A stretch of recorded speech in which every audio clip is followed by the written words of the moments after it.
Roll call. Mayor Laura, Present. Vice Mayor Landry, Present.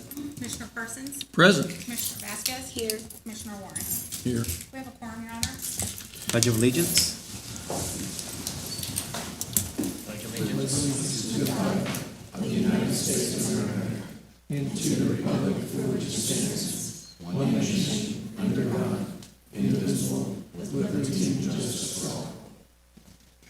Invocation. Let's pray. Heavenly Father, we thank you for the opportunity to be gathered here tonight. We pray for wisdom as you just guide the proceedings that are going to take place this evening. Lord, you promised us in James 1:5 that if any of us lacks wisdom, we can ask and you will give it freely and without finding fault. So Jesus, we just ask for great conversations and a great meeting. In your name, amen. Amen. Thank you. Moving on to item number 1, awards, proclamations, and presentations. Seeing none, we'll move on to item number 2, approval of the agenda. Would you like to amend the agenda? I will make a motion that we amend the agenda To add item 14, to add item 14, term sheet, term sheet discussion. discussion.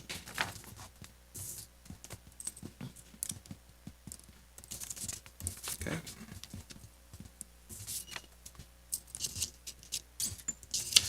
I'll second. I have a motion by Commissioner Landry and a second by Mayor Lara. Any discussion? All in favor? 5-0, motion passes. Now we'll move on or continue with approval of the agenda as amended. I'll make a motion that we approve the agenda as amended. Second. I have a motion by Commissioner Parsons and a second by Commissioner Vasquez.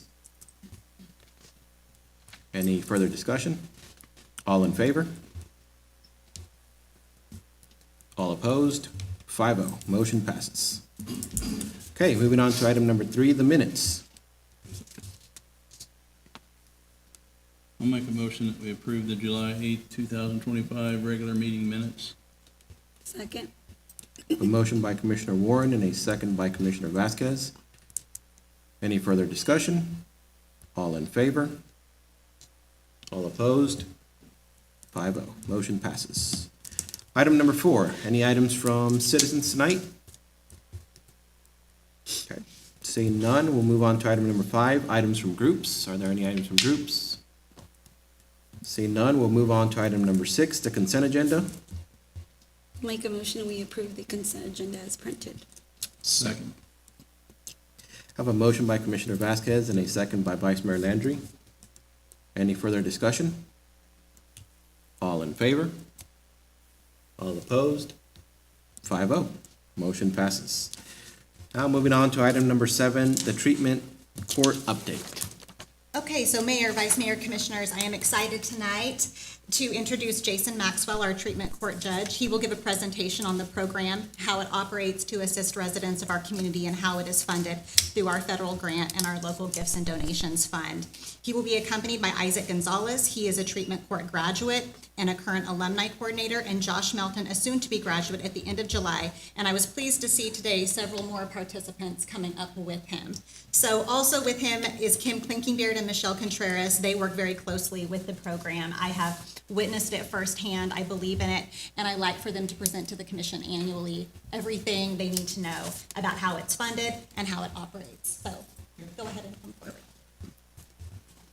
I'll get us started. Okay, that sounds great. All right. Thank you for allowing me to speak to you again. I think you guys, I know most of you. I'm Jason Maxwell. I'm the municipal court judge as well as the treatment court judge for the city of Liberal. Kim is the treatment court coordinator. Michelle is the treatment court probation officer. They're both back there. There we go. Along with us, and I will tell you that they were not required to come, but they were interested. We have a number of participants, alumni, and family members. Would you all stand? Oh, wow. Thank you all. Thank you for coming. this program has grown as we've gone through the years. And I kind of wanted to just give you, I'll give you some background. Our timeline, we started with a pilot program in 2019. Really, we weren't very structured. We became more structured and kind of really started to develop the program in 2020. And we've been revising and improving the program since that time. Couple of recent changes that we've made. We've added a second track. We began with a high-risk, high-need track, which was what was recommended at the national level. The high risk refers to a high risk to reoffend and commit new offenses. The high need was for a high need for treatment. And we've been very successful with that, but we found is we're missing a piece, which would be for the folks that are earlier on in their problems for low risk, high need. And we've added that low risk track, so we've got folks that are coming in that aren't quite in as much trouble, and we're able to provide assistance to them, hopefully before or as an early intervention before they get to more trouble. We've added an alumni association, and that is picking up steam. That provides support for the alumni. It also is providing support for phase 4 and 5. We're a 5-phase program, and so as the participants progress, as they get to the later phases, we want them to start to adjust to where they're going to be once they get done with the program, and how they can adjust and have support after they're done. So that's kind of the idea behind the Alumni Association and the melding of the alumni group and the later phases.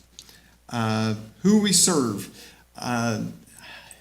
It's a little rough. I didn't really do quite as great a job as I hoped, but I think it kind of can lay it out. If you'll see on the PowerPoint, if you look at our numbers for defendants, we have thousands of cases per year that come through.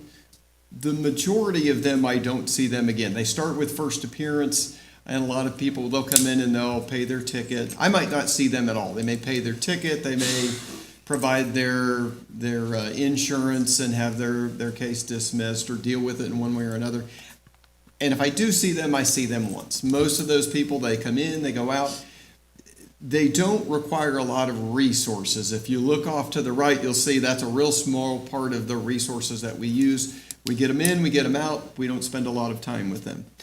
As that tracks upwards, there's less and less people that we work with in terms of defendants. But as that next down and we get to less and less people, you'll see that the resources goes the other way.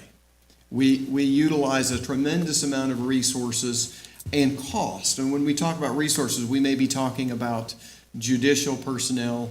We might be talking about law enforcement contacts. We certainly are dealing with jail, prison, those type things.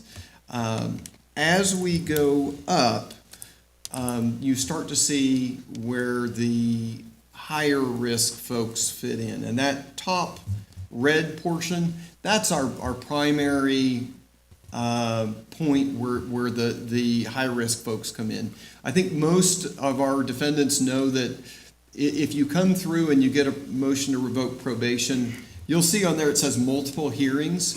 We'll continue, we'll try to work with people. We try and get them to be able to be successful. If they're not able to, if they don't do the things that they need to do, eventually their probation gets revoked. I normally dip them, and what that means is they'll serve a little bit of jail time. I'll put them back on probation, and we'll try and restructure and get them to be successful. They know if they get to that's the orange level. When they get to the red level, it's literally a red level. If your probation gets revoked there, eventually you serve your jail time, whatever is left on your sentence. Again, we do multiple hearings. We'll continue with them. We'll try and get them to be successful. If they're not, that's where our high-risk treatment court, as a last resort, a lot of times, we'll finally jump in and say, we need the help. We're gonna do something entirely different, and we'll try treatment court. if you'll look down, look pretrials and sentencing, where the kind of the light green, the idea behind the low-risk treatment court is that we're going to try and start intervening there. And that we're going to try and start working with people in the low-risk track before they've made their way up, before they have felonies pending and those type things. And the idea is that we can start to pull them out before we get to that top level. The probation, despite the fact that you can see them kind of necking up and they're the smaller, I do more probation hearings than anything other than first appearances. They are the number one. We end up doing them over and over again, trying to work with people. Resources. Okay, so our resources when we're working with people, you can see I've listed some of them: clerks, prosecutor, evaluators. You'll also notice there that we have medical and family listed. The people that are in addiction, that are using, especially the ones that are in that high-risk category, a lot of them are homeless. They don't have any resources at their disposal. And quite frankly, they're uninsured. And they're the ones that show up in the emergency room and don't have the ability to pay for anything. We also get to intervene and have to deal with them at the juvenile level, which is not our municipal court. We don't do this juvenile cases, but as a community, those are costs that get absorbed by the community. For the children that grow up in a home where their parents are using are 8 times more likely to become addicts themselves. And that's one of the reasons why we have this program. We have it at the misdemeanor level, is that we're trying to scoop the people that are in need out before they have kids, or if they have young kids, intervene so that their children can grow up and not be in that environment. The estimated cost or the estimated savings nationwide, and it varies by program, but basically $1 that you spend, you should save about $6.6 for every $1 that you spend on treatment court, just by not having to spend all the other resources along the way. I wanted to give you one example of one of our late phase participants, not naming names, but he's doing really, really well. I was just trying to kind of figure out like what our costs would be. When we got him, he was doing really, really poorly. Methamphetamine was the drug of choice, and he had 5 cases that were pending, multiple charges within each case, and he was facing prison time in district court as well. And so the district court agreed not to revoke his parole over there. He went into treatment court with us. He had 1,455 days of underlying jail time just with municipal court. He had really stacked it up at that point. The county charges us $52 per day for each day that they serve. Just for his county jail time, it would have been $75,660. He's not served any of those days. He served 0 days. He's turned the corner, doing great. I can't tell you everybody does exactly. He had one of these lines, and a lot of times they don't go like that. They're roller coasters and loop-de-loops and other things, but we had one of those in those instances, and it's just the savings of not having to pay for the jail time is significant. I will tell you from talking to other municipal judges across our state, we're getting a very reasonable rate for our jail costs. There are other places that pay a lot more per day as they go. So let me talk to you about our program requirements. Track 1 is our high-risk track. It's minimum 14 months. Track 2 is a minimum of 12 months.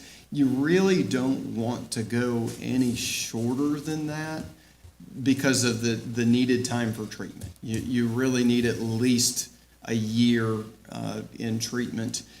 we're not, with our high-risk track, we're really seeing 18 to 36 months is what we're seeing to get through this. And it just depends on the person, how quickly they can progress, how they can make it through the treatment, handle the other requirements. We are going a little more quickly than what we used to, and I think that that's just program improvements. Isaac Gonzalez, who will come up here, is our alumni support coordinator. Isaac was in the program earlier. He was in for 25 months. Isaac also kind of had one of those progressions. Josh Milton, who will be speaking to you as well.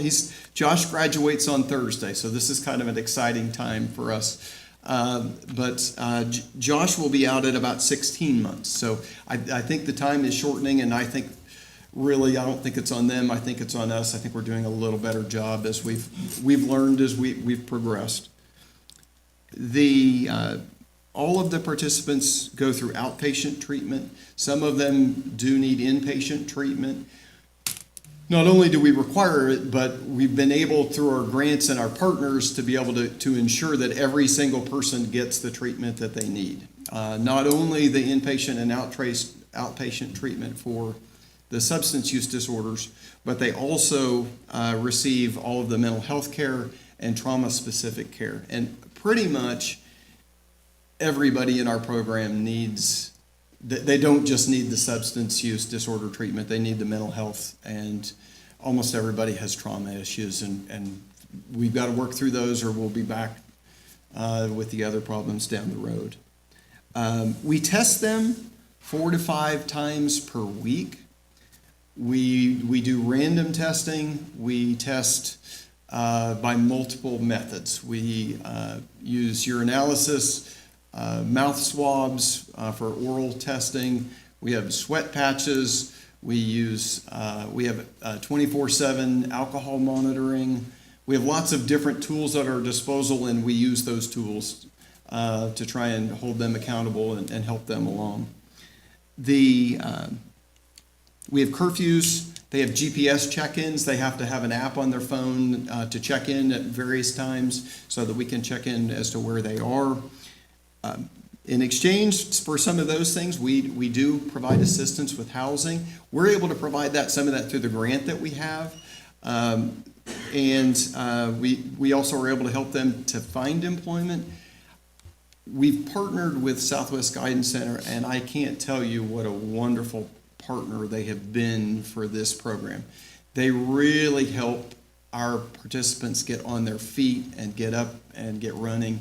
And it's amazing to see once we get them stepped up and they get their first apartment or whatever, and they're no longer on the street, how successful they can be. We do have other help within the community. We have direct participants or direct sponsors that have helped with medical and dental and vision, and our community has been really great with helping out with this program. Currently, we have 15 that are really active in Track 1. We've got a few others that are listed as being still in Track 1 that are not active for one reason or the other, but 15 that are really active in the program. We've got 1 active in Track 2. That's our new track that we've just started, and we're hoping to grow that as we go along. We found that we're very successful, particularly once we get them past the second phase. It's a 5-phase program. We got to get them to where they trust us and get where they're willing to work the program. Once we get them to phase three, we got them. They're successful at that point. Funding, real quick, I just want to hit on that. We have back to 2019, we had 0 funding. In 2020, we received some foundation assistance. In 2021, we received a Bureau of Justice assistance grant. That was through the United States Department of Justice. We had a whole team put together. We put together our whole package to apply. Unfortunately, where we fit was an application this January. Through April is when we were putting that together, and those grants no longer exist. So our grant was scheduled to run out at the end of September. We've got an extension to the end of March. So we've got a little bit of wiggle room. I will tell you that as to how we fund the program, we use the local alcohol tax. We've got opioid settlement funds. We've had private donations. We've had foundation donations, partners that provide direct assistance. I think we use a small amount of general tax dollars, but we're not real heavy on the tax dollars for the local general tax dollars to run the program. That's the general summary, and I know I may have given you more than general, more than what you wanted. Do you all have any questions for me? Oh, not this time. I think you gave us all. Yeah, I gave it all to you, okay. Who's going next? Josh, are you next? Come on, Josh. Do you want me to stay with you or you go back? No, you're good. Okay, this is Josh Melton. Want to? Josh graduates in 2 days, and I'll let him speak to you. Members of the council, thank you for allowing me to speak today. Again, my name is Josh Melton. I've been kind of racking my brain to try and figure out how to get the most information out in about 5 minutes, so you'll have to bear with me. I guess my story would say I came from a broken home. My parents divorced when I was 9. And at the time, I didn't realize, how much my dad not being in the picture would affect me until I got older. So I used drugs probably from the time I was 13 till I was 28. And then I ended up going to Wichita to the Union Rescue Mission, and I did their Christian-based life change program, and it worked, for a long time, for about 7.5 years. I got married in that time. I have a 9-year-old son. He just turned 9 yesterday. And in that end of the 7.5 years, my wife ended up having a stroke, and it sidelined her whole career. She was a registered nurse at Wesley Hospital, and I was a production supervisor for HOC Industries. And when that happened, our whole life got flipped upside down. She was no longer able to work. She's still permanently disabled because of it. And I couldn't be at work and take care of her at the same time. So then we moved here to Liberal, Kansas, because this is where her family lives. We both agreed mutually that this would probably be the best decision, for our life and for our son too. And so I ended up having to work 2 jobs, and it got to the point I was working 7 days a week, and I couldn't keep up. And then I ended up meeting some people that I probably should have stayed away from, and I ended up getting back on meth. And after I started that, my whole life literally just started falling apart. I ended up getting several charges with municipal and district. Me and my wife got into a domestic violence situation. My son was in the car when that happened. And after that, I lost my job, I lost my car, I lost my apartment, I lost everything. I was homeless. So at that time, I didn't have anywhere else to go because I don't have any family here. So I moved in with my drug dealer, and I know that's probably not the smartest decision to make, but at this point, I didn't have anywhere else to go because the homeless shelter was full at that time. So it was either stay or go back. And I wanted to be here for my son, even though at the time I couldn't see him, which was pretty obviously, me and my wife were having problems. But anyways, I remember going into the municipal court, and I just remember sitting there and looking at Jason. I'm thinking, maybe I ought to tell him that I have a drug problem, because all the charges that I had received was because of my meth addiction. I have 2 theft charges, criminal damage to property, the domestic, possession of meth, and all this happened in about a 6-week period. So I was getting to the point I didn't know what else to do, because when I first got here 4 years ago, I weighed 250 pounds. And then by the time March of 2024 came around, I weighed 150.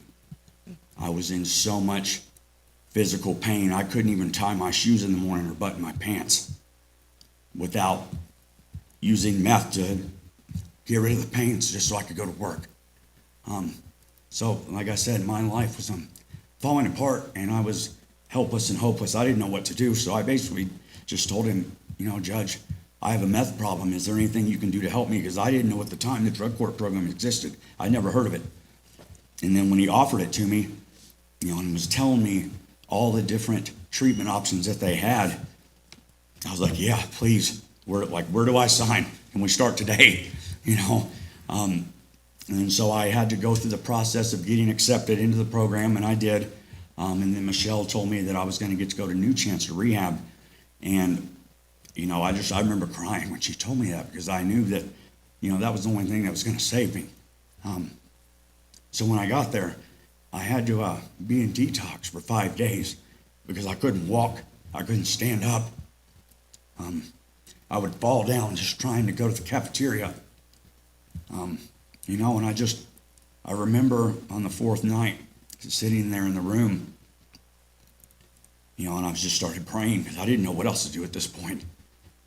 I said, God, if you help me, please just take this away. I swear I won't do any of this again. I need your help. And I'm telling you right now, I woke up that next morning and it was gone. I was able to walk like nothing had ever happened. I don't know. I'm sorry if faith is a problem here. I can't help it. But so I went through rehab and I got back here. And, like Maxwell was saying, their surveillance was pretty severe. And I'm glad it was. It kept me on the right path and right focus. If I had it my way, I would have wanted to be tested every day. But, that's just for my own personal belief, because I wanted to show not only to myself but to them that I was going to be a person they would not have to worry about it. That I know that if I put 100% into that program, I was going to get 100% out. And I wanted to prove that to them and everyone else. And so I worked that program as hard as I could. And I'm telling you, the treatment side of that program, going to rehab, the therapist that we have, Kathy, I got involved in NA. I am the secretary of NA, but I am also the president of Club One. So things have slowly progressed to the positive in my life. But I'm telling you, without this program, I don't think I'd be standing in front of you today. I'd probably be dead, because that's exactly where I was headed. So I just ask if you could find it in your hearts to please help support this program so other people can have the experience that I had through it and have their life changed because of it. Thank you. Thank you for your story.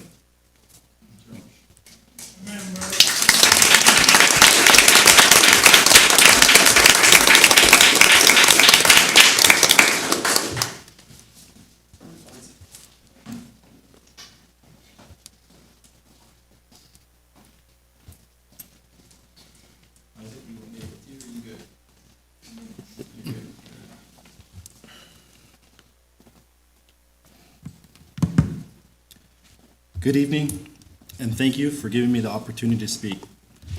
My name is Isaac Gonzalez. I am a 2024 graduate of the Treatment Court Program. My journey began in the summer of 2022. At that time, I had very little hope, and I was at an all-time low. Anxiety, stress, and depression were the results of my drug and alcohol use. Problem after problem, the list kept growing.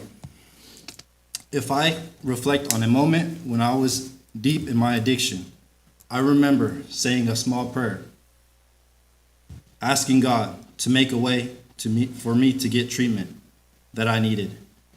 Not long after, when I was in custody during a court hearing, I made the decision to speak up and ask for help. Nervous as I was, I did something I wasn't used to. I faced my problems head on and accepted whatever consequences that might come. Little did I know that this program even existed. And in that unexpected place, my prayers were answered. The judge had told me about this new program, and I had decided to join. I wasn't prepared, but I was encouraged. But the encouragement of wonderful people who I believed were in that place in my path people who I believe were placed in my path for a reason. I found hope Without them, I wouldn't have the chance I have today. This program saved my life. And today I am proud to say I have been clean for 3 years to this day. I remained actively involved in this program, and I am honored to give back to something I know that truly works. This is just the beginning of my journey. And in this journey, and in the journey for every participant in the treatment court program. To the city commission members and to my fellow citizens of this great city, I thank you for your support. To some, it may seem unnoticed, but to me, I am truly grateful and blessed. Keep us in your prayers, and don't be afraid to stand up and join the fight against addiction and mental illness. And to finish, I leave you with a quote. Having the support in your life and being part of other people's support networks means that you can add energy to their mental, emotional, and physical resources to your measure of resilience. Thank you so much for your opportunity. Thank you.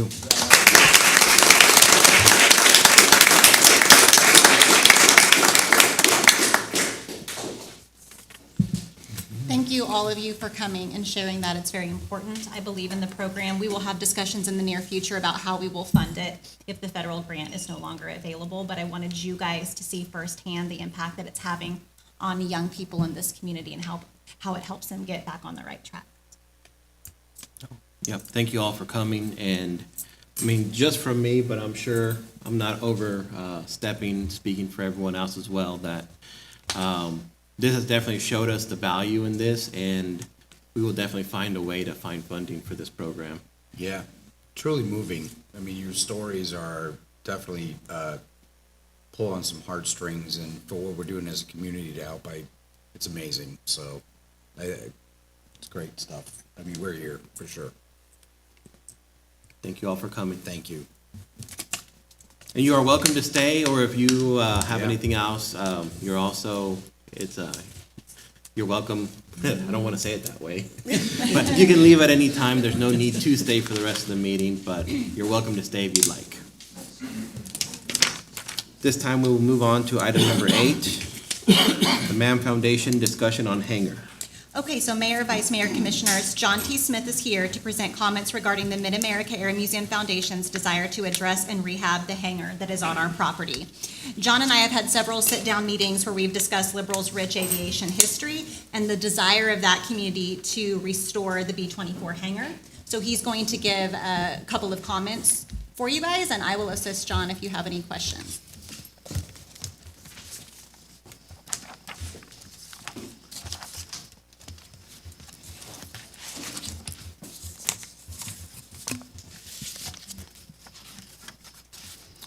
Thank you, Charlotte. I'm John Smith, here to visit with you tonight.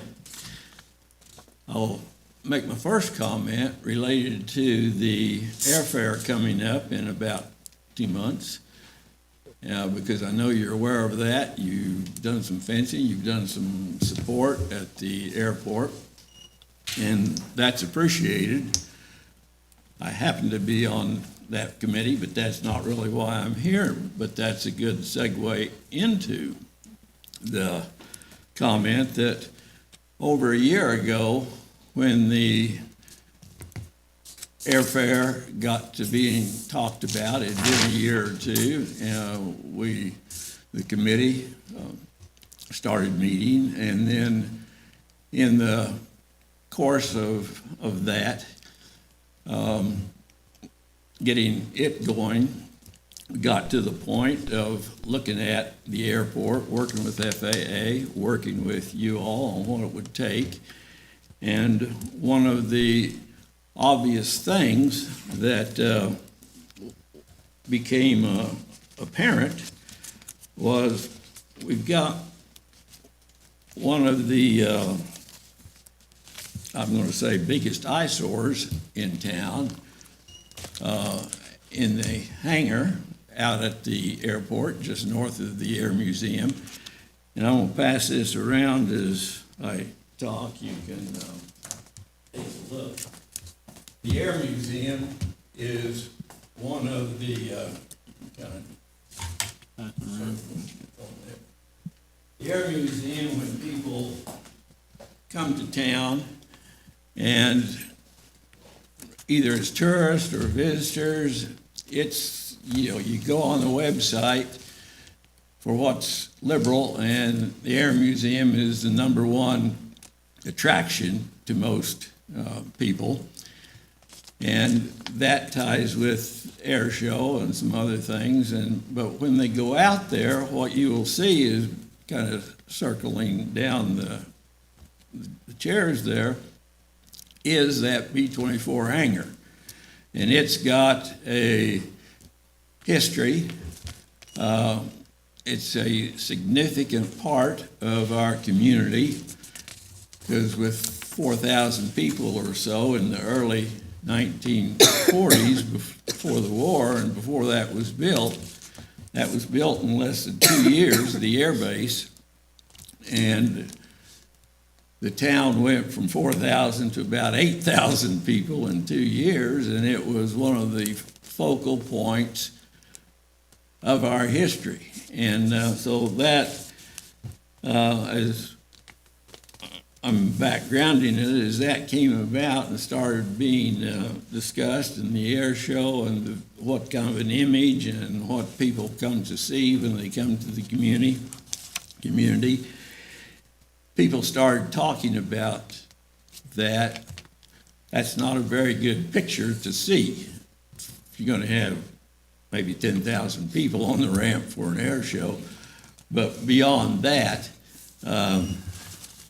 it's the community history, and people started talking about it. So kind of fast forwarding from a year ago to 3 or 4 months ago, this spring, people asked questions, and the MAM Foundation, which most of you know is the precursor to the Air Museum. The city took it over in the about 10 years out in the 90s, and it's been a city museum and a city department, as is the B-24 hangar is a city building on city property. So there's not much initially for people to relate to, because they don't have a tie to it. And that's, the question to the community, or from the community, is, what can we do with an air show and to improve something that is so important and integral to our history?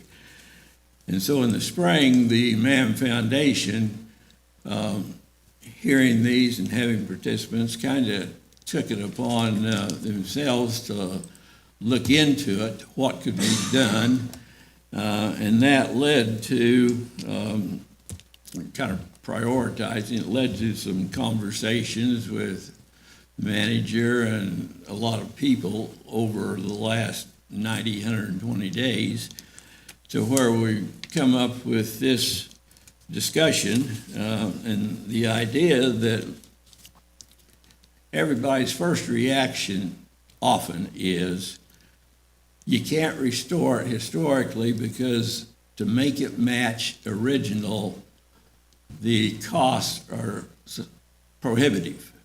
And that's a mindset.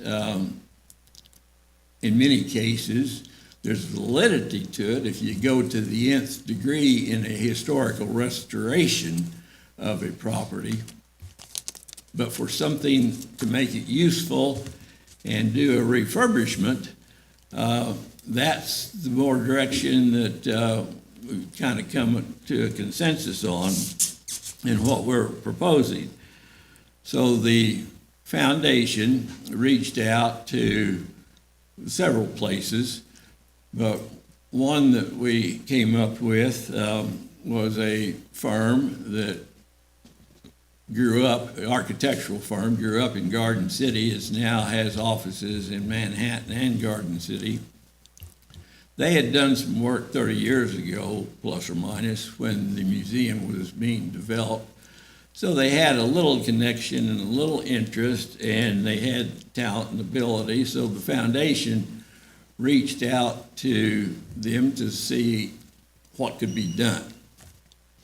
Open-ended question, kind of, but that was, kind of where we reached out to, had conversations with the manager and a number of people, and so where we are now really is we have in the works, should be within a week or 10 days, but we've had conversations with the architectural firm.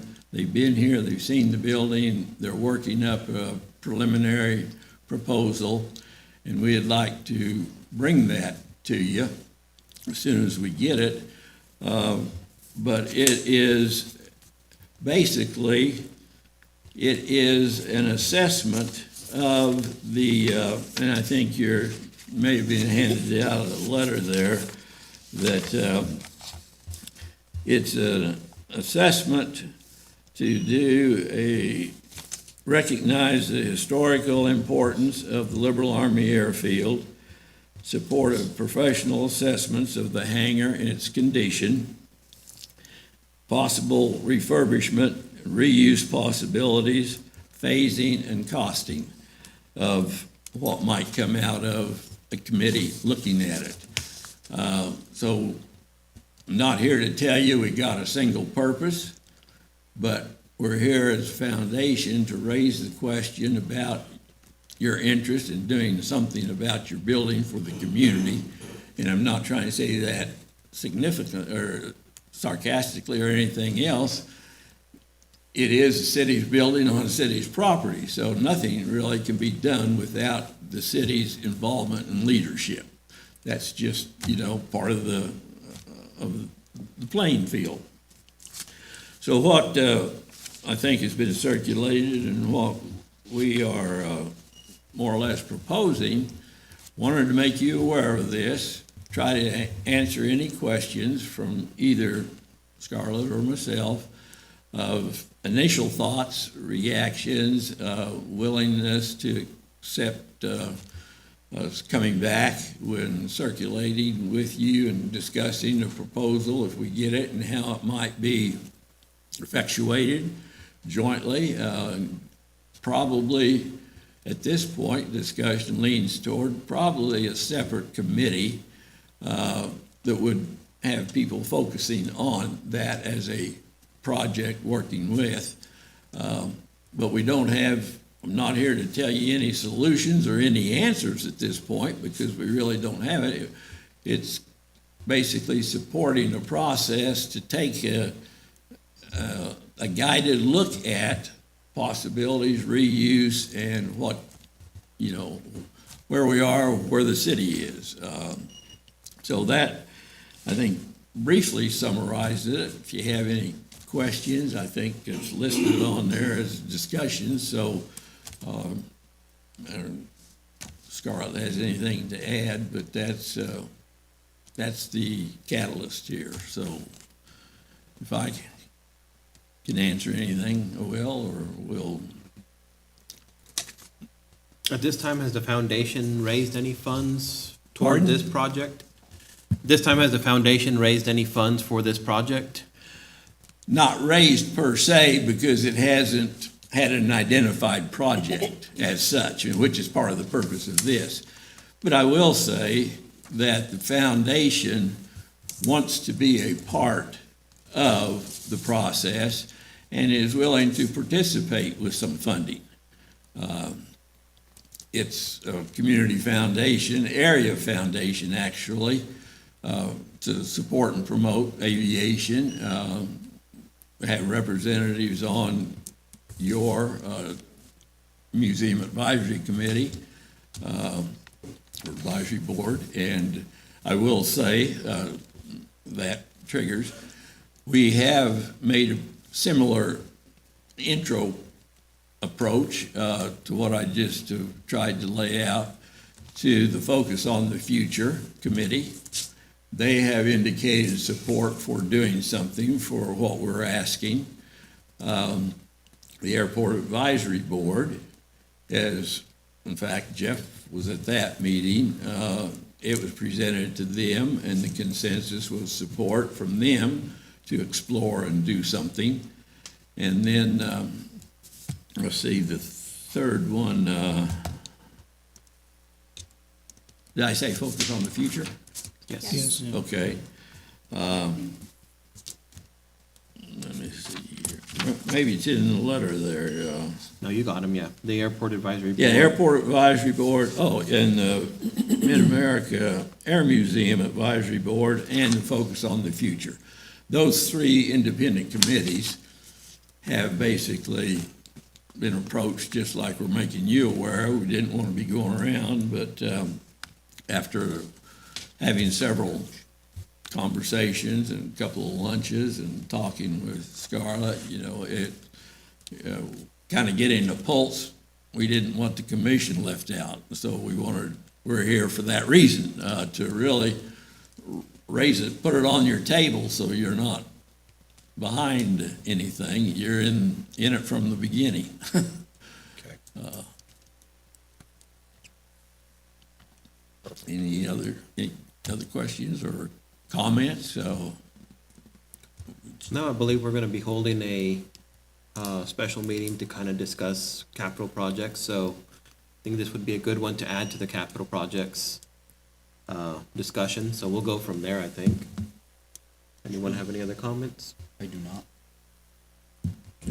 Nope, we're good. Thank you. And that meeting will be in August, so after that meeting is complete, then we can reach out with a plan forward okay. based on those discussions.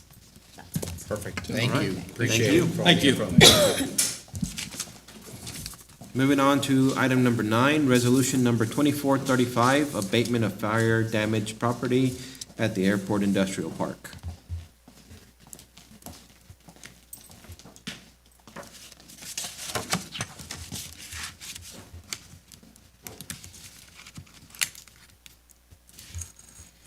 Good evening, Mayor, Vice Mayor, and Commissioners. I bring before you Resolution 2435, abatement of fire damaged property at the Airport Industrial Park. It is the property located on lots 1 through 3, Block 22 of the Airport Industrial Park that is owned by the City of Liberal, but has been leased to Alfredo Zapien. All the structures and vehicles on the site are the personal property of Mr. Zapien. In December, the fire occurred at the leased property of the main building. Keith Bridenstine arrived on the scene and deemed it inhabitable due to the extent of the damage. It was really bad, and I have pictures included in there. You guys should be able to see. Some of those are from right after the fire, and some of those are from 2 months ago, whenever I started this process, or about a month ago, whenever I started this process. And you can see just all the siding has started to blow away from all of the wind and the weather, since it has been there since the winter. So we were in contact with the leaser, Mr. Zapien, right after the fire. We had meetings with him. He was informed that it was his responsibility to remove the building and clean up the property. And he stated that he could not because he was waiting on insurance and the state fire marshal. So we gave him time to get that taken care of, and then we never had any more contact. So we were able to get in contact with state fire marshal, and they said that they no longer needed the building for the investigation, and his insurance said that they no longer needed the building.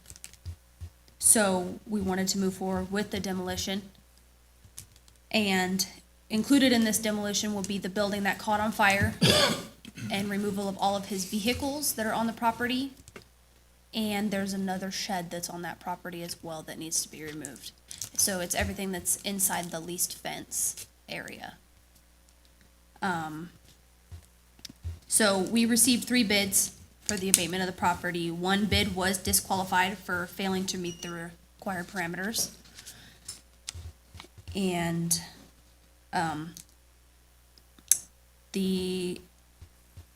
it also includes the concrete as well. on the property. It's got weeds going through it. It's not great concrete. I think that having it removed would be best for us to be able to get it cleaned up and get it leased out again to somebody else. So our recommendation is that the commission approve resolution 2435, the abatement of conditions on the lots 1 through 3, block 22 of the Airport Industrial Park, and to approve the low bid from Cimarron General Contracting in the amount of $17,500. Do you guys have any questions? Lynn's not here today, but has he reviewed He's reviewed everything. the abatement? Okay. So there's a couple of structures, and I know that one burned. Yeah. And so is it just the one building that burned is going to be taken down, or are you going to take down the whole? No, so there's the main building that burned. There's another shed that is located inside the fenced area, and then all of the vehicles and all of the concrete will be removed. And that it also includes all of the junk and debris and everything that's on the property. So we can just get that, everything gone, and we can get that property leased out again. Since it's been sitting since December with nothing going on with it.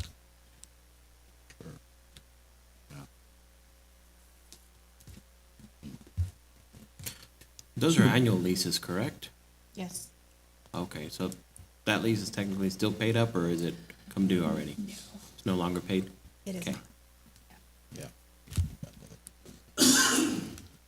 And I sent out a certified letter to the homeowner, and I also posted it on the building that we were moving forward with the demolition process, and I never received any word back. I got the certified letter back unopened, so we've had no contact from the homeowner. I know Alfredo spends a lot of time in Mexico, and I don't know if he's moved down there permanently. I haven't seen him in a So- while. Usually I'll, Whenever we first had talked to him, he said that we had talked to him, and he said, I will be in Mexico, but I will be able to answer calls or deal with it while we were waiting on insurance still.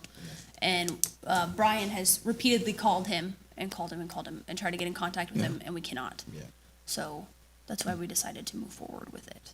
Because it's just, we're about to get back into the winter months, and we don't want it to keep sitting there.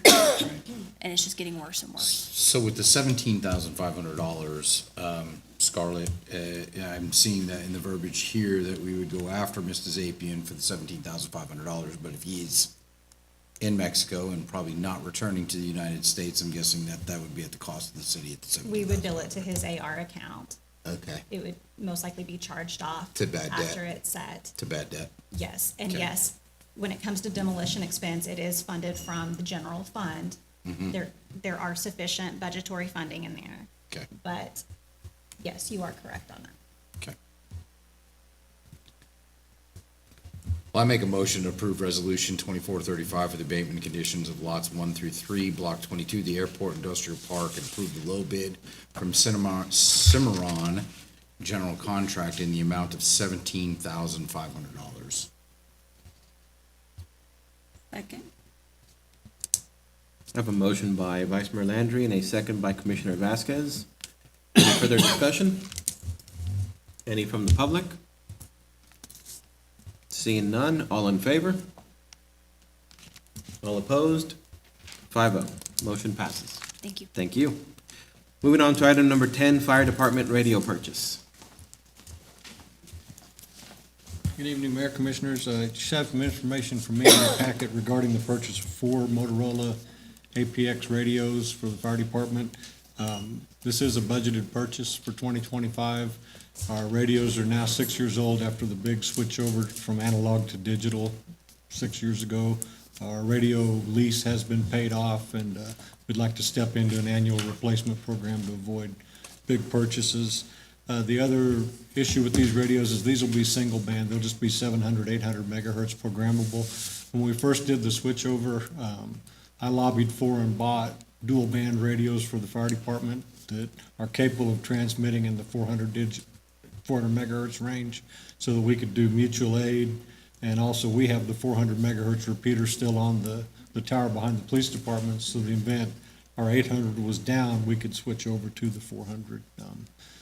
But now the 400 is degraded to the point that it's not really viable for us to keep going with it. So we'll just go to single band radios now, which are a little bit cheaper. So with what we budgeted this year, they don't even meet the capitalized threshold of 5,000. So we're able to buy 3 radios. And I don't know if you recall, but we did have a radio stolen last year out of one of our firefighters' vehicles, and we recovered some insurance money for that. So we're gonna put that with it and purchase 4 at this time to start replacing radios. Any questions you might have, I'll try to answer for you. You said you're gonna get into an annual replacement program, so you'll just rotate Yeah, we'll these? probably keep budgeting about 15,000 a year. That way, as the radios go out, I mean, we've lost a few to attrition. Sure. Probably 3 or 4, and as they get older, we'll start to phase them out. But if we don't need, if we haven't lost any for some year, if there's a reason we shouldn't replace them, we won't, just to do it. But I feel like it's a good idea for us to just, because these are all P25 compliant, the idea being that what you buy today, Motorola still has to service 25 years from now. So they should last at least that long.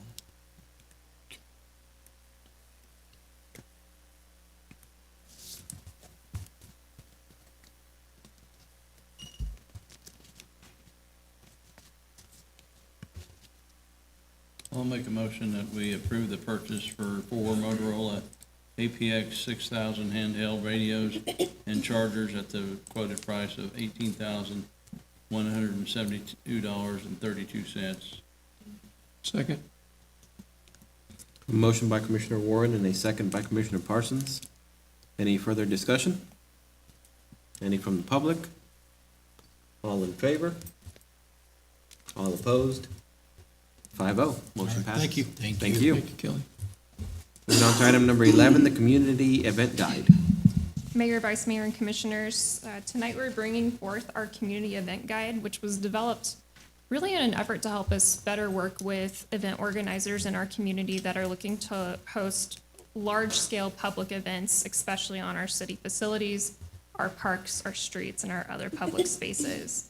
And so over time, we continued to run into areas where there were questions, areas of confusion, areas that we needed to be able to better convey to those event organizers in terms of our expectations for how our spaces are used. And so we have created a community event resource guide. This document was created with collaboration from a whole lot of people to pull together resources and information on how we expect to be able to work with event organizers with our spaces. There's information in here on the permit requirements that may be required for certain events and activities, information on the use of vehicles on our city parks, emergency action plans if we have a large-scale operation that we need to make sure there's some sort of a plan for communication during those periods of time. Really, there's a bit of everything in here: electrical connections, amusement rides, inflatables. It just generally covers everything that you would pretty well need to know. We did finalize language in here for the common consumption area as individuals look to do downtown events. If there's a street closure, we've got information on what the process is to make that happen. So along with the resource guide, there is a new process that we'll put forth as well with that, the event application form. And so this is an online form that we've developed. There's a copy of kind of a screenshot of what that looks like in your packet.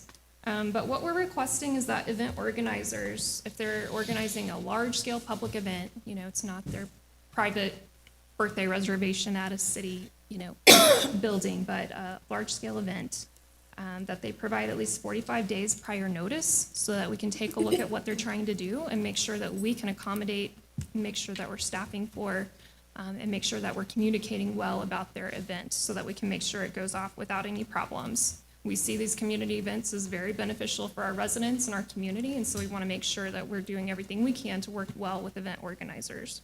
And so with that, we're asking for them to submit an application with event details 45 days prior to their event, just for city-owned properties. So again, streets, our parks, and other areas. We do require them to carry certificate of liability insurance.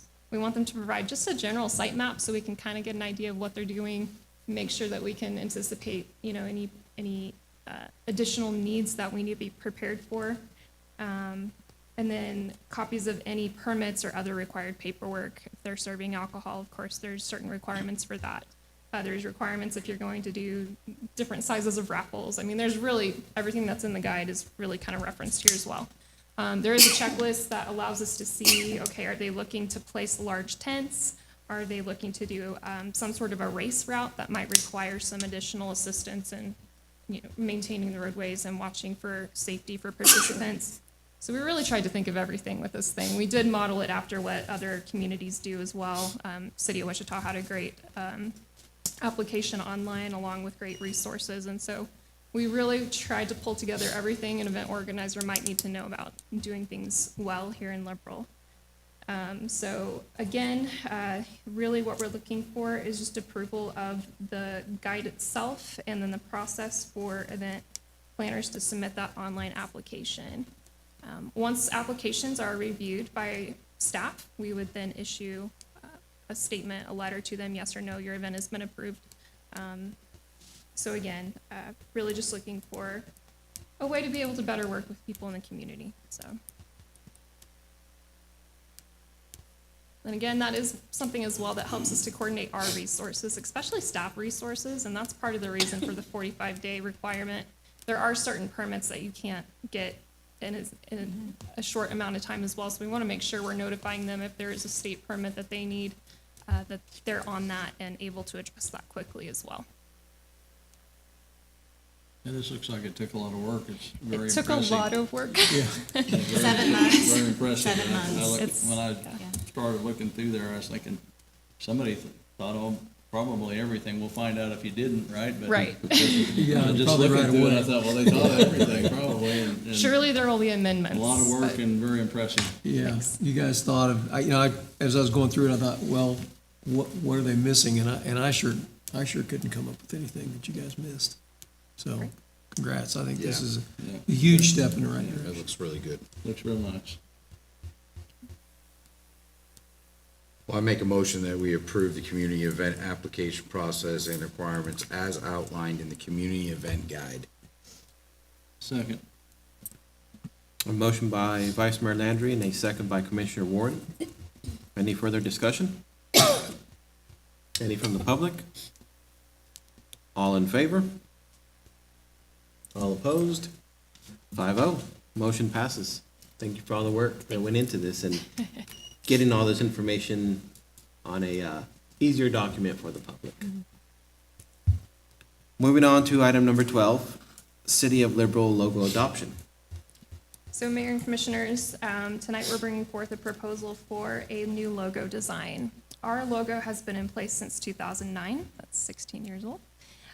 It's only received a slight modification when we did change our slogan about a year ago. We did have an effort in early 2023 before I arrived here at the city for a logo redesign contest within the community. That did not yield results that really were workable when it comes to a logo design and the way that it's applied across all sorts of different formats. And there really wasn't a standout design that really caught our attention.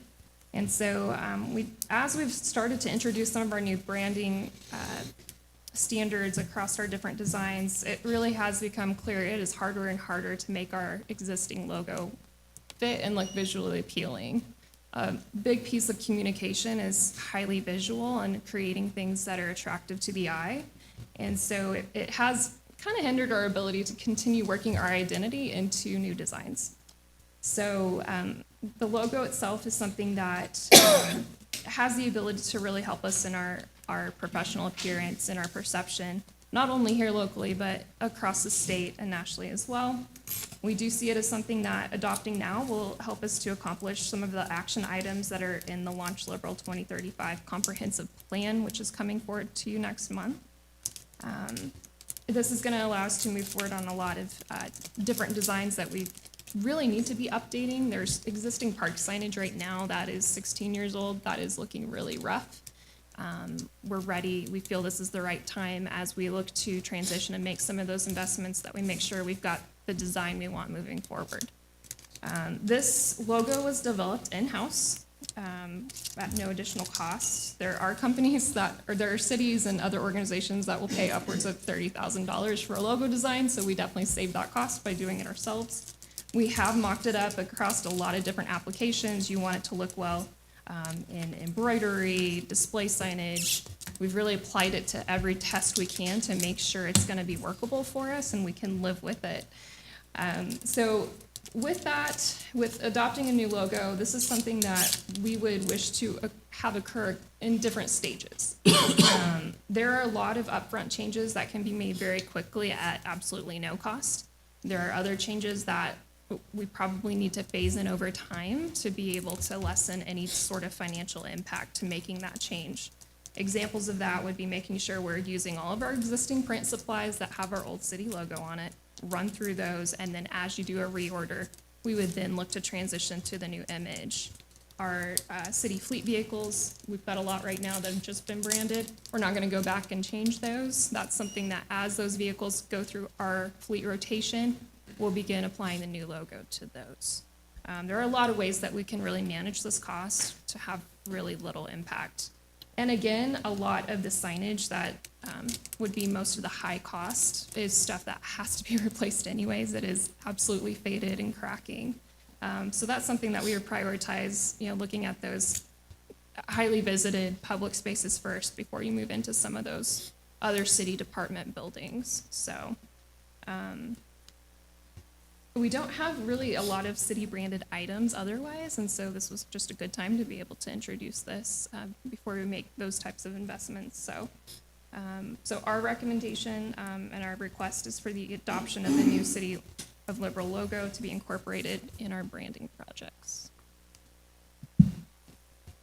Well, I know this is something that we worked on. I know that I was part of the initial along with Jeanette. This is her vision, I believe. Am I right? This was kind of your champion thing. Goes right up there along with her slipper. Several things. Are you out of things to do yet? No, we checked the list still yet? have We're good. quite a Okay. bit. But it was nice to see the adaptation of how it's matured since the first emblems or logos. I said emblem again. This is our 7th concept design. I ran through just about every idea. Yeah, we had all kinds of things, and there were some really cool ones and some super intricate ones, and I think this one kind of hits all the way around, and it'd be nice to see some change for sure. Yeah, I don't think it took as long to develop this one as the new one, and I was trying to remember, you said 2009, are we sure it's not older than that? It's been a Well, long maybe time. She's talking about, you're talking about the old signage. Yeah, the old, Crossroads of Commerce and whatever. I was thinking, John, do you know how old it is? It's about 2000. I think I remember when we started it, but I don't remember what year that was, but I was here before that, so yeah, it hurts, but the new one looks nice, though. Yeah.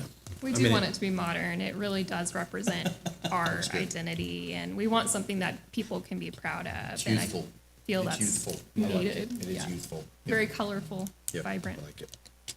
Yeah, I'm just looking through these, and I know these are just mock-ups, and I know we can change versions and things. The one thing that I would ask is if we could find a version in there that does a little bit better job of incorporating from prosperity, or from generosity to prosperity, something other than just typing it at the bottom somewhere.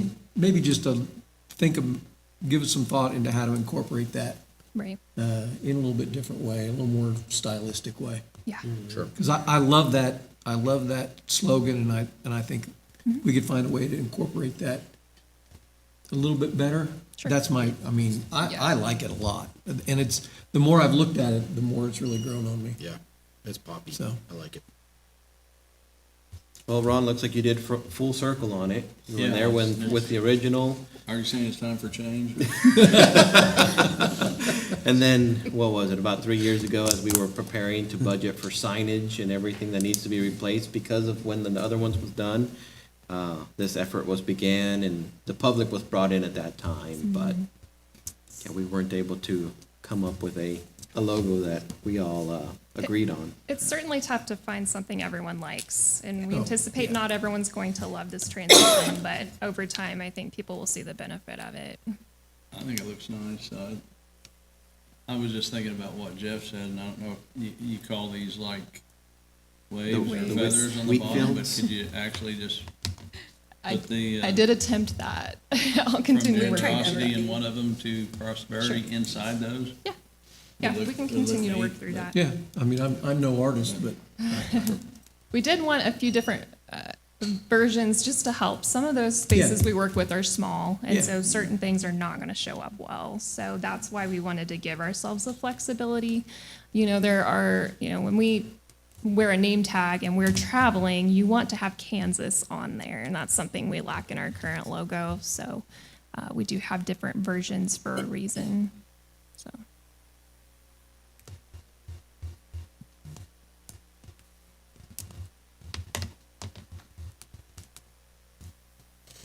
Okay, well, So you need a motion to approve the adoption of the,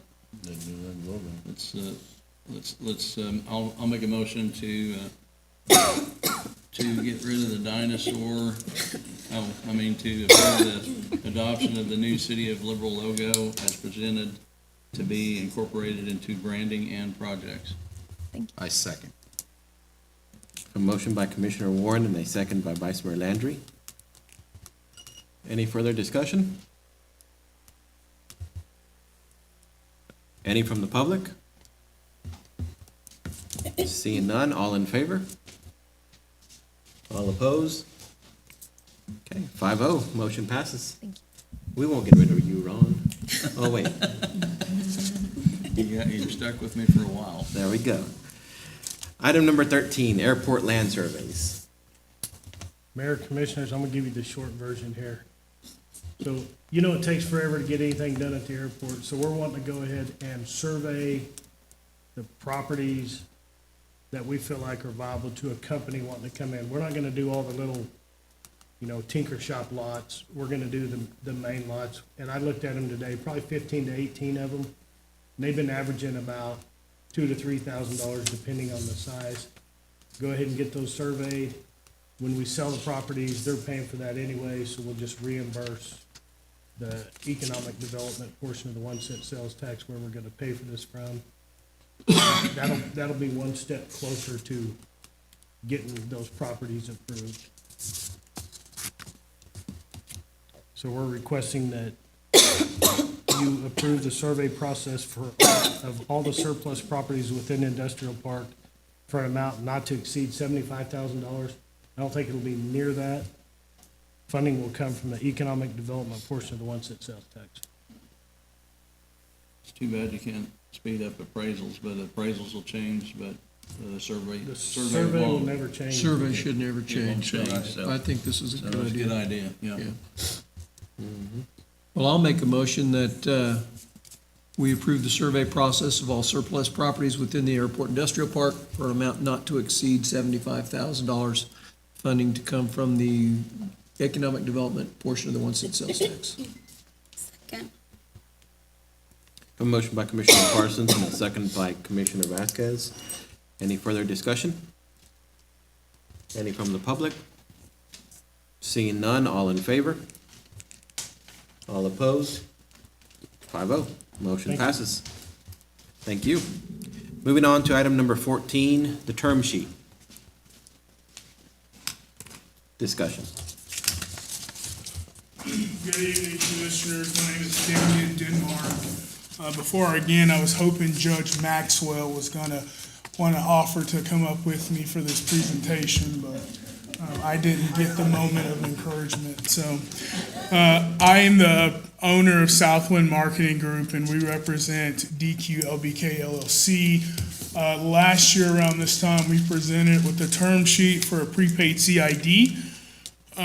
We wanted to revisit that term sheet again this year in 2025 with the light of recent updates on this potential project that is going on the south side of Liberal, adjacent to where the city has committed to the retention pond near Fellowship Baptist Church. You should have a copy in front of you for the prepaid CID that outlines the cost of the development, the land costs, as well as the proposal. So the amount did not change in the prepaid CID request, still stands at $350,000 with the split CID amount that's to be determined. I am aware that You obviously don't have in-house bond counsel as well as city attorney here tonight, but I am asking essentially for the commission to approve this on merit and principle, and then working with legal to determine what's legal and that the city can legally bond itself to, and then working with Gilmore and Bell, your bonds counsel, to get this passed. It's been a long 2 years on this project. I am very confident that this isn't the last project as far as retail that is slated for the south side of town. This is one of many. And we are willing, the developer and my company is willing to work with the city to develop a policy where we are not taking advantage of the city and able to provide a clawback or a drawback on the policy or in this agreement for the prepaid CID to make finance, legal, and the bonds counsel satisfied in the agreement, and where the city has no liability in the agreement, and that we proceed with the agreement as routine to move forward. Any questions? I know I was giving a lot of information. I know this is a last minute. I am on my tour of Western Kansas, and so I said, why not, since I'm here? So I am open to any questions. Again, I understand council is not here tonight, but we are asking that this project or the prepaid CID request be approved pending finalization with legal.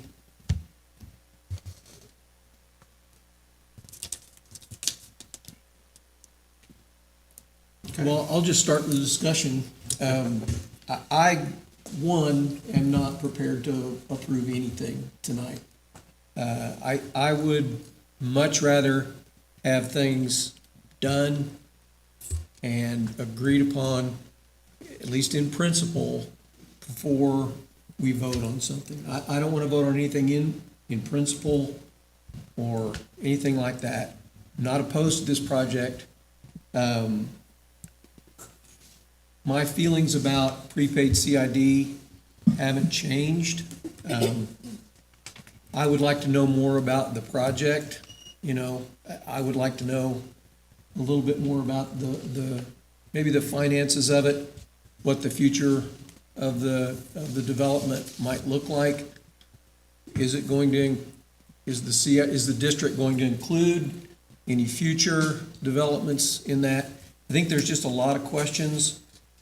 I think that I would feel more comfortable in maybe discussing some alternative incentives as opposed to a prepaid CD, which I just have a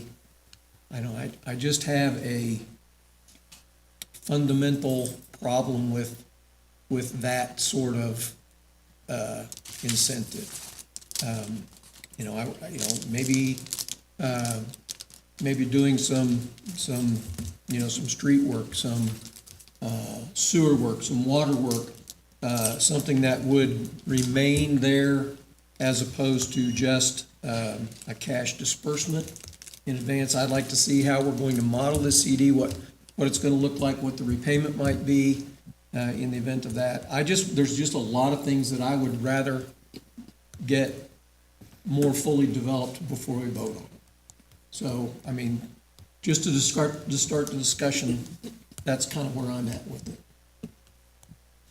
More than likely today, we won't have a vote, but I will be calling for a consensus to see if this is the direction that we want to discuss, or if this commission doesn't have the majority to move forward with prepaid versus traditional incentives. I mean, there's different ways to do a CID.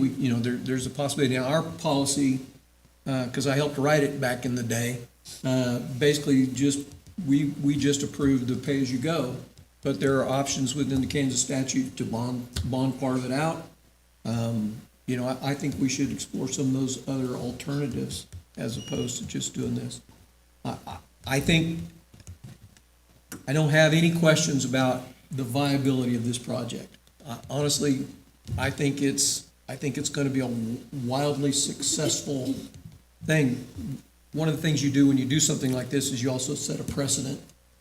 And I would like to see us, maybe if we're gonna do something like this, to fine tune our policy beforehand so that it's in place before we approve something like this. I don't wanna wait around and make this a lengthy process. You know, we could start discussions on it and talking about it tomorrow if we want.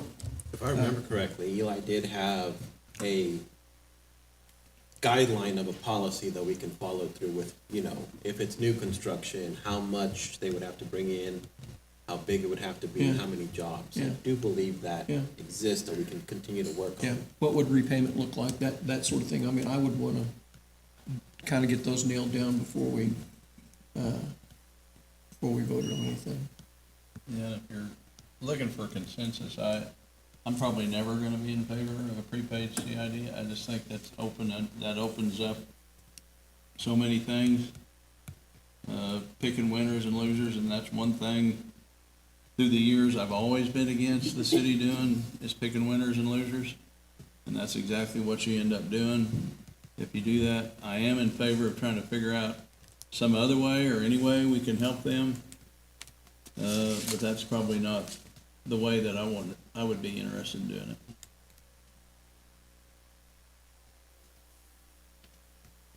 It's left to you two. I mean, I wanna see the project move forward, so I guess my question is the $350,000, is that the hurdle between the day that we put a shovel in the ground, or, I guess after 7 months of it not having anything, right, we discussed this last year, we had a huge discussion, I'm not opposed to doing anything that's gonna move a project in a forward direction. I guess that's what I wanted to see, because right now, and I mean, I'll speak openly, you know, the murmur right now is, well, we're not doing anything. Everything that we think that we're gonna get is not coming, and I don't wanna hear that anymore, right? I don't want that echo anymore. Sitting up here, one of the things that I said when I ran for office was, I wanna move things in a forward direction, I wanna do things better, we want change, we wanna bring things here. I don't wanna keep seeing things falling flat on their face prior to us being able to do something, so I am all ears to doing whatever we need to do to get a ball rolling and get something taken care of. I mean, we've approved projects in the past that were quickly done and moved through quickly, and they've, you know, have we always received the greatest feedback when we did it? No, not necessarily, but they've turned out to be okay, and they've turned out to be good, and, you know, we're not gonna make everybody happy when we do it. It could turn out where, you know, maybe we get a lot of negative feedback about it, but I think that moving this project in a forward direction is something that I really, really, really wanna see happen. And if this is what is holding us up from somebody putting a shovel in the ground and getting it going, well, I mean, I understand our standpoint of we've never done it before, right? And we don't wanna do that, and we don't get in the habit, but it's not anything where we have to open up the door and say, hey, everybody who comes in the town that wants to develop is gonna automatically get a prepaid CID. We're not saying that. We're not saying, hey, we're putting this into Bible that, you know, this is the way it's gonna be for every future industry that comes here. I mean, and we're not picking favorites, but I mean, if we've got a gap here or something is preventing the movement, maybe we need to really look at it and say, okay, hey, we got this. Yes, it's a sum of money. Yes, it's not the greatest amount. We're not really saying, oh man, that's really what we wanted to do. But I don't think that anybody here also wants to see anything fall flat on its face and not happen. So that's my stance. I'm positive. I've thought about this lengthily overnight, last night. I stayed up over it. My wheels have spun for 24 hours almost over this information. And yeah, I think that I am, you know, I'm okay with, if this is what we need to do to move it in a forward direction. I don't think it's terrible. I've got a few more insights I'd like to add then. I'm open-eared. Because to me, this isn't because we haven't done it before, or we shouldn't do it. To me, that's not what this is. Yeah. And I'm definitely in favor of seeing progress, but to me, we can't have, we don't have $350,000 to give to anybody that wants to come in and do a project. And if we're gonna say we're gonna do it one time, then I'm open to saying whoever wants to bring us 20 projects, that we're gonna give 350,000 away, and then we decide what the project's gonna be. But I still feel, like I said before, is if, and I think this is a good project and it's a viable project, but they're asking us to play bank. And so if it's a good deal, then any bank ought to loan them the 350,000. So I don't understand, I don't feel like we're holding the thing up. So I don't know why they're not getting the 350,000 somewhere else at a bank, because we're not a bank. But that's what it gets to me, is if we're gonna give 350,000, we know we can't do it every time. If we're gonna do it once, well, everybody bring us a project, and then we'll decide who we're gonna give 350,000 to, because we're not gonna be able to do it every year. What I can say is a lot of the projects we've been dealing with, including the industrial side, the banks and the people who they get their financing from, whether it's a bank or with a bond, the buy-in from a city is weighed heavily on whether they're going to give that project any funding. And I mean, what bigger buy-in can you give a business than guaranteeing funds for the beginning of that project? Yeah, but, you've got, if you're talking about manufacturing or industrial, those are very individual and unique projects. When you're talking about a restaurant, that is not a very unique project. And so in some certain ways, if you don't do this for everybody, but you do it for some select, then you are playing favorites. And we simply don't have the resources to do this on every project. And so, we've done some things, and in the term sheet and the development agreement that we approved previously, we agreed to do the CID, which is set up to benefit retail. That was the reason it was set up, because you couldn't do any other things really without picking favorites as an incentive. So the state of Kansas came in and said, okay, we can do this for retail. This is the unique incentive that we do for retail, because we can apply this across the board. It doesn't take investment from the city, but it does give them a chance to generate some additional revenue. So, we agreed to do that. We agreed to do industrial revenue bonds. We agreed to do the neighborhood revitalization. So it's not like we've done nothing to help incentivize this project. We've done really a great deal. We're waiving permit fees. We're waiving, the utility hookups and things like that. So we've done a lot. I'm not opposed to doing something else. This form, though, to me, is not the right way to do it. I would welcome the chance to explore something else, but I just think that doing this is not a good way to incentivize this project. CID is great. We'll do whatever they want with CID on a pay-as-you-go basis, or even explore the idea of bonding it out. But I think you're going down a slippery slope if you start writing checks for retail developments. And again, I think I'll say the same thing I said last year, and I think you're more optimistic than I am. Even with an incentive like this, I don't foresee we have 10 companies come knocking down our door saying we want it as well. And if we do, well, CID is not just for new projects; it's for remodeling other projects. So you could be seeing more than you anticipate. It's, and I don't disagree with you. I'm hopefully I'm wildly optimistic on this, and that in that respect. I mean, that would be a great thing, like 30 people show up tomorrow saying, hey, we all want CID and, we're all gonna build here. I mean, that's a great thing, but I'm not, And the funds, technically, we still have now at this point, we have a clear picture of where capital expenses are.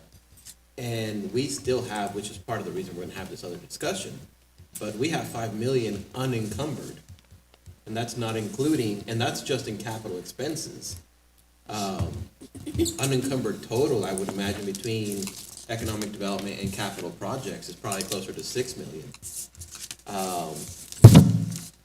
And that's with everything we're already doing, being paid for, and honestly, not including the 2.5 million we get every year going into capital expenses as well.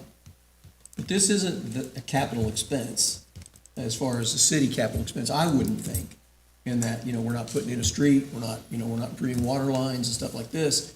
This really would go into economic development, and I think right now we're sitting on about $1 million in economic development, so there's a third of it gone. I mean, you could always stipulate that the 350 goes into the infrastructure part of their project, and then it would be capital expenses, but, yeah, infrastructure, other streets. I Like I say, understand.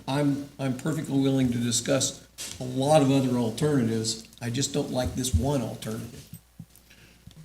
So at this point, let's, I guess, move forward toward the consensus, and then we can continue that conversation. You're a no. In this form, I Yeah, would, for a if we remodel the consensus, then I would be for it, but as far as you're looking for a consensus for doing a prepaid CID in the amount of $350,000, yeah, I'm a no. Matt? I'm a yay. I'm a yes. Yes? No. So at this time, we have consensus to move forward with the discussion of a prepaid. We'll probably have to schedule a special meeting, maybe just for this project as well, or for this. But for now, I think we'll move forward. Thank you. Okay, thank you very much.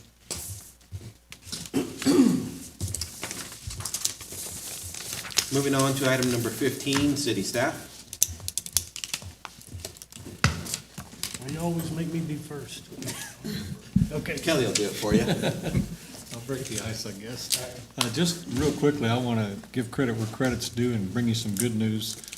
You'll remember a few meetings back, we had the donation from Black Hills Energy for the rescue mannequin. That's on order. We should be getting that soon.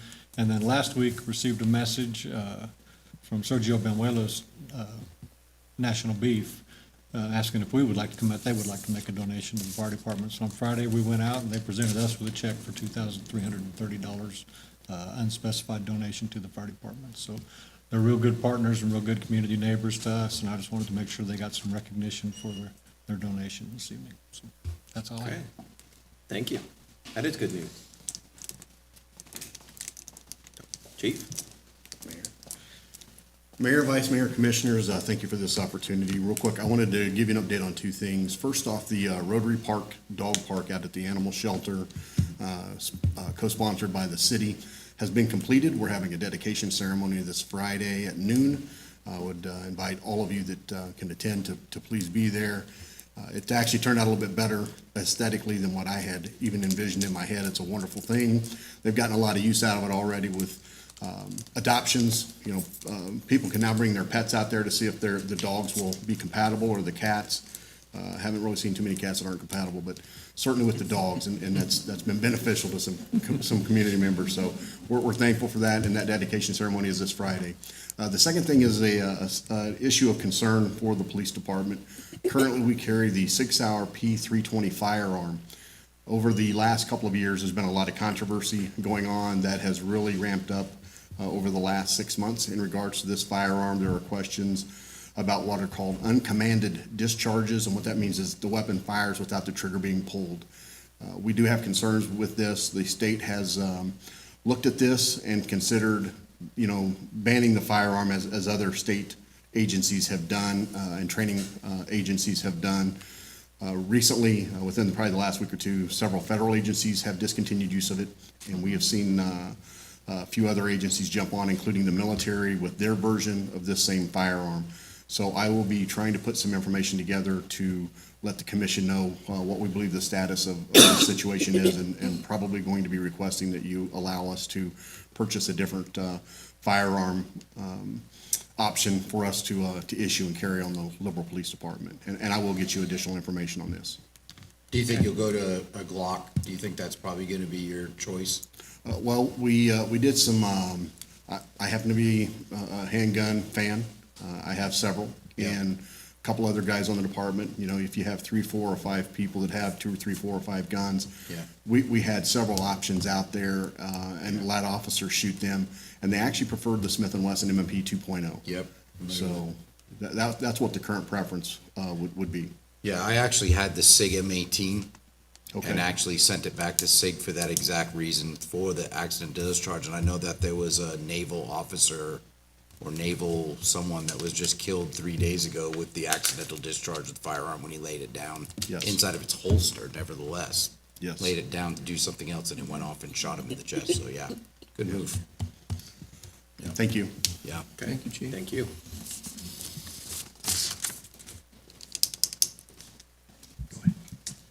Just an update on the comprehensive plan, did move through our Planning and Zoning Commission and was approved on July 10th. And so that will be coming to you all on August the 12th. Lance from PEC will be there to be able to answer any questions. That is available online.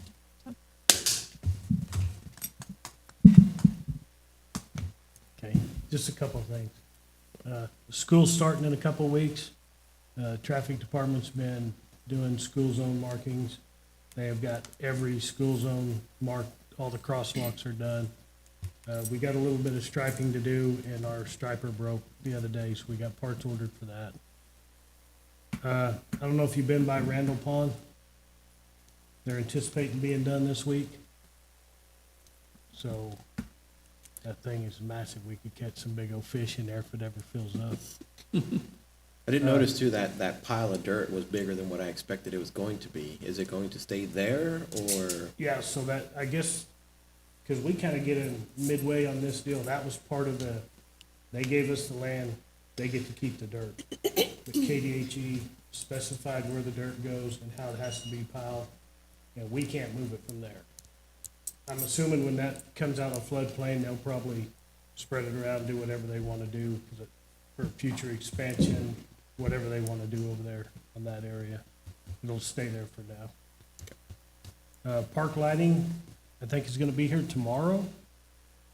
And as soon as time allows, we will start installing, probably do Country Club first, hit McCray, and then the other parks, obviously, we have to put poles up and stuff, so that'll probably be more of a fall project. The other thing is that the fence at the Air Museum on the outside has been completed, so it'll be ready for the air show. Perfect. Perfect. Thank you. Any other city staff? We're excited for our nonprofit hearing this year for the 2026 funding year. We just want to finalize a date with you guys. Alicia sent an email earlier, and I believe some of you have been able to confirm, but right now we are looking at August 12th, possibly at 3 p.m., if that works with all of you. That one will work for me. Yeah. I think I responded that it works, because that's that's prior to our. Yes, it'll be com- before our our commission regular meeting. Yeah, scheduled regular meeting. scheduled mission, Yeah. meeting commission. Yeah, I'm good with that as well. Yeah. Okay. All right, thank Okay. you. Thank you.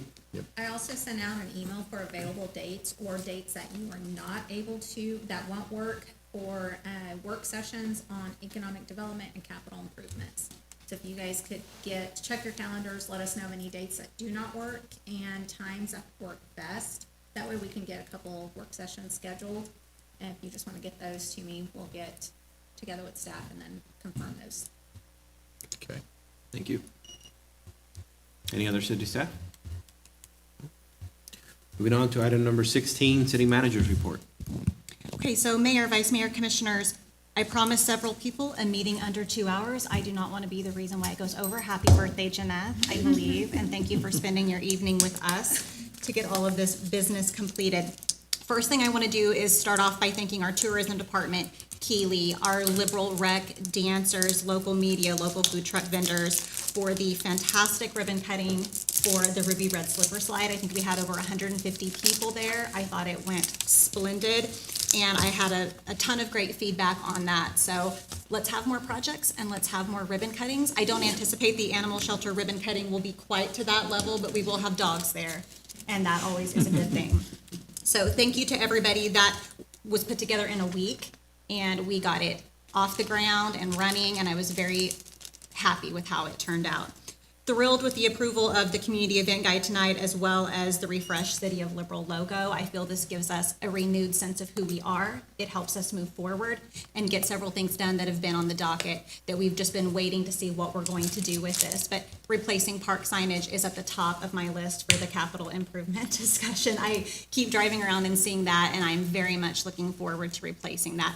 The people who have seen it online already through the packet, I have received great feedback on that, especially local historians. So I hope everybody loves the depot outline of that logo. I personally love it. I'm somebody that the minute I see something, I either love it or I say, let's go back and try something else. And how many did we look at? 5 or 6 of your designs?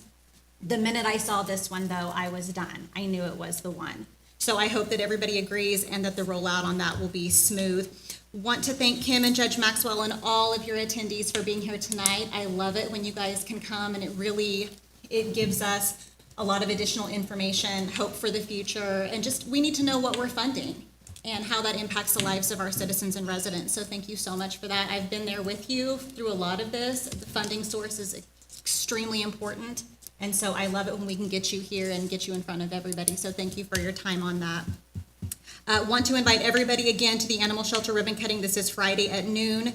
We will be having that with our special guests, the dogs. So we had a joke this morning. We had a joke this morning in the meeting that we had over 600 Facebook likes on our post for that. That might be a record, an all-time record. So the joke was, if we're ever in trouble, if there's ever a problem, post about dogs, because then, that gives really great feedback. So we'll bring a dog with us, but really excited about that. Thank you to the Rotary Club again for partnering with us. And honestly, like Chet said, it exceeded my expectations. I'm very happy with how it turned out. So thank you to everyone, including Parks and Streets and anybody else. We did so much of this work in-house. We have a very talented crew. I don't know if everybody realizes, but other government entities do not have crews like we have that can build in-house. And I didn't know that until I worked here, but I am so proud every time we complete something because there is so much in-kind work. And that is something to really hold up as an example for the public. Finally, this morning for our leadership meeting, I printed a list of completed or near completed projects. I think I even missed a few, but there were 30 on there in the last year.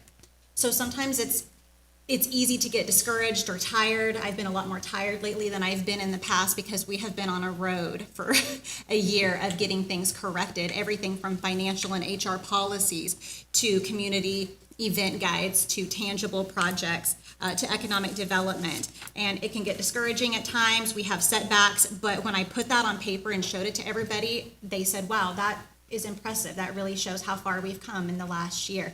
And that is to the credit of everybody in this room who has been a part of those decisions. So thank you to everyone. And also a thank you to Alicia. A big part of that community event guide is getting ordinances and making sure that those move over into that guide. And she and Keely worked a lot together over that. And we're still trying to get a lot of that online, but our community event guide will be online and accessible. You probably have it ready to go, waiting for this approval. With the new logo? Very hopeful of things to come, and thank you to all of our staff who have been a part of this. It's been a wild year, but it's been good. So that's all I have. Thank you. Moving on to item number 17, items from commissioners. Who wants to start? I'll start. Okay. Because I wasn't gonna say anything, but I wanna thank you guys for the drug treatment court, what you guys do, and the success it's had. That's a great thing, and I hope we can be involved in helping with that, and we appreciate what you do, and love the logo, love the event guide, staff, that you just always make me happy, so that's all I got. Oh, Sorry, happy birthday, Jen. Thank you. Sorry, I'm sick and my voice is going out. So you'll pass? Wait till next time. Happy birthday, Jeanette.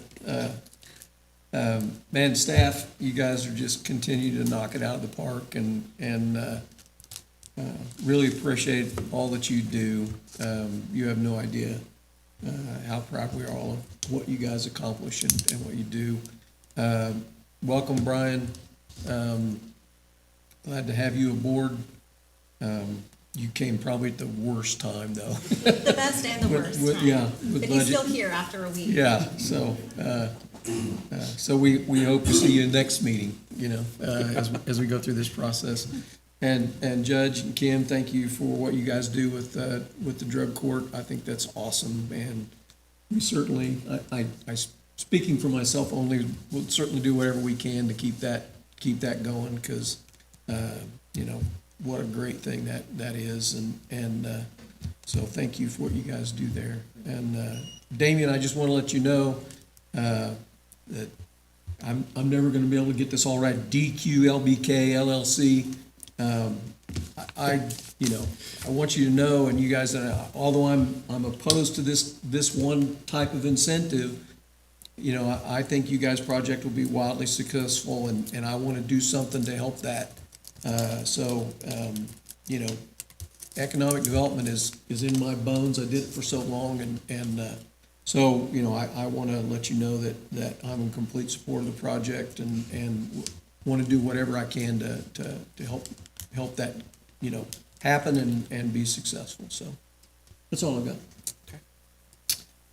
To city staff, thank you. Happy birthday, Jeanette, of course. Welcome, Brian, Judge Maxwell, Kim. Great. I mean, that was a pretty moving presentation, and there's a lot going on there. And I mean, I don't know how many communities do something like that, but I'm glad that we do, because I know those are problems everywhere. And I think that olive branch that's held out and the opportunities and the chances that you're giving people to turn the curve and do better is just, that's, a great thing. It will go forever that way. So, really something good to see. It's summertime, it's hot, and school starts in a couple weeks, so I hope people kind of slow down a little bit, because we have the typical racers in between the streets and the cut-arounds. So I hope people recognize that, kids are gonna be out there again, and people are gonna calm down. But man, I can't wait for the weather to come down a little bit. 100 degrees every day is hot. It's a little steamy right now. Gotta go outside and pour some concrete. Yeah, hey, calm down. I bet it's hot. Damien, thank you for coming down. I know your journey across the world and what you're doing here and your ventures takes you from one coast to the other, it feels like. And anytime I get to sit down and have a conversation with you or grab lunch, I think it's great. So, don't lose my phone number whenever you come to town. But we look forward to moving forward with the project that we've got going on. And I'm definitely an advocate for what's going on. So, I think that's all I've got. Okay. Yeah. I'll try to be quick as well. Thank you to all the staff for everything you do. I think it's been mentioned today just how much we've had accomplished just in the last year, but definitely in the last 3 years. And I don't want to discredit anyone from the years before that, because you've kept the city running nonetheless. And that's the part many people don't realize, is how much work goes into just maintaining what we have. Huge shout out to all the court staff, Judge, Kim, thank you. You mentioned you have about 16 people currently there, but I've noticed you have many graduations constantly throughout the year. And please let us know how we can help with the work you're doing there. And thank you for taking on that extra work, because you have plenty to do on your own, but to take this on with or without federal help, I mean, it's still amazing that you guys were willing to do that.